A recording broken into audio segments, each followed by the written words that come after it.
வடகிழக்கு மூலையில் யாருக்கெல்லாம் படிக்கட்டு இருக்கோ அவங்க வீட்டுல இருக்கிற ஆண் மகனுக்கு வேலை கிடைக்காதுமா. எங்க வீட்டுல வடகிழக்கு படிக்கட்டு. ரெண்டாவது இன்னொரு விஷயம் நீங்க கேட்டது, அந்த வட்டியோடைய விளைவுகள் தெரியாமையே தெரிஞ்சவங்களுக்கு 2 ரூபாய் இன்ட்ரெஸ்ட் கொடுத்தோமா நாங்க. எங்களை அழிச்சு ஒழிச்சு எடுத்துருச்சு.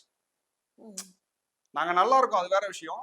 அது என்ன அழிச்சு ஒழிச்சு எடுத்ததுன்னா 2004ல இருந்து 18 வருஷம் நாங்க என்னைக்கு 2004ல எப்படி இருந்தோமோ அதே மாதிரி தான் நாங்க வந்து அந்த 18 வருஷம் அப்படியே இருந்தோமா.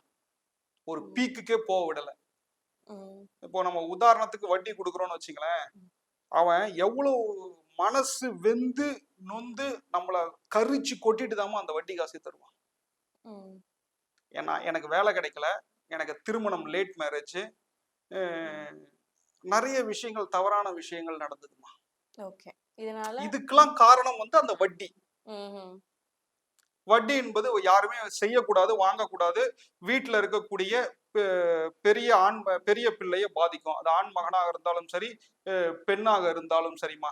யார் வீட்டுல எல்லாம் வட்டி தொழில் இருக்கோ அவங்க வீட்டுல அந்த பெரிய பசங்களுடைய திருமணத்தை 99% அந்த அப்பா பாக்குறது இல்லம்மா.